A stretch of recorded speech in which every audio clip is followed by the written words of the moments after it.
When you think of the Himalayas, what comes to mind? Probably this massive, impenetrable wall of rock and ice, right? Well, what if I told you that wall is actually full of doors?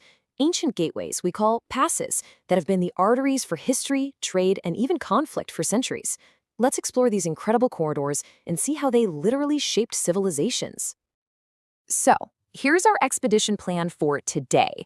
First, we're going to completely reframe how we see the Himalayas. Then, we'll journey from the western passes all the way over to the east.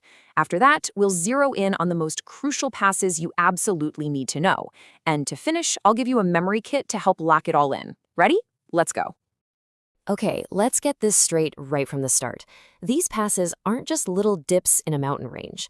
Think of them as the arteries that pumped culture, ideas, and commerce between entire empires. They've always been the strategic chess pieces on this vast geopolitical board. You know, control the pass, and you control the flow of everything. Our journey kicks off in the west. We're talking the rugged, high-altitude terrain of Jammu and Kashmir, Ladakh, and Himachal Pradesh.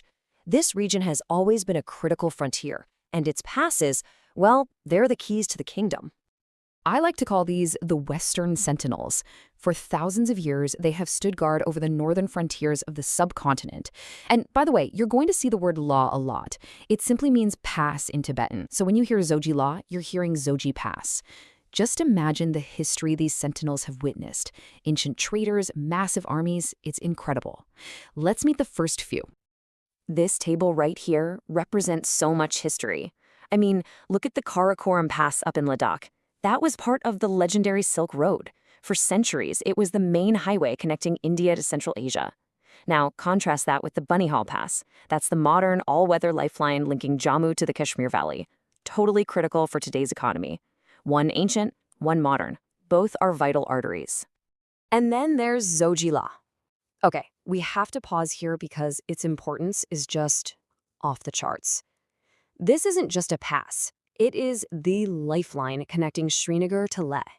Without it, Ladakh would be completely cut off from Kashmir by land for huge chunks of the year. It's a true strategic artery, no question. All right, moving on to our other Western Sentinels, you can see they tell different stories. Roting Pass is famous, right? It's that dramatic gateway from the green Kulu Valley into the stark, high-altitude deserts of Lahal and Spiti. It's like stepping into another world. And then you have Shipkila, which is a different beast altogether. It's a major border pass with Tibet, making it a point of huge strategic importance for both trade and defense. Okay, time to pivot. We're now heading east, moving from those high-altitude deserts into the spiritual heartland of Uttarakhand, and then pushing even further to the super-sensitive and strategic passes of Sikkim and Arunachal Pradesh. Here in the central Himalayas, the story really shifts from military moves to pilgrimage and ancient trade. You've got Mana Pass, right near the sacred site of Badrinath, a destination for countless devotees. And of course, there's the famous Lipa Lake Pass, the historic gateway for pilgrims making that difficult journey for the Kailash Mansarovar Yatra. These routes are truly etched into the spiritual map of India. And now for our final leg, the Eastern Corridors. This region is unbelievably important in modern geopolitics, and these passes are right at the heart of the relationship between India and China. The strategic value here is just undeniable. Take a look at Jalepla and Sikkim. It's a direct link to the legacy of the old Silk Route. Then hop over to Arunachal Pradesh, and Bomdila and Sela are absolutely vital. They aren't just crossings. They are the keys to connecting the Tawang region to the rest of India, which makes them critical defensive positions. And just like we did with Zojila, we have to put a huge spotlight on Nathula. This pass in Sikkim is one of the most significant today. After being closed for decades, it reopened back in 2006 and has become a major hub for modern trade between India and China. It's really a symbol of both connection and, well, tension. Phew, okay. We've covered a lot of ground. Now, let's distill all of this down, because for anyone studying this, the real challenge isn't just knowing the passes exist, it's knowing which ones matter the most. So we're shifting gears now to focus on just the essentials. This is the big question, isn't it? You've seen this long list, but if you have to prioritize, where do you focus your energy? Where do you get the most bang for your buck? Well, let's answer that right now. Here you go. This is your summit view. These are the big six.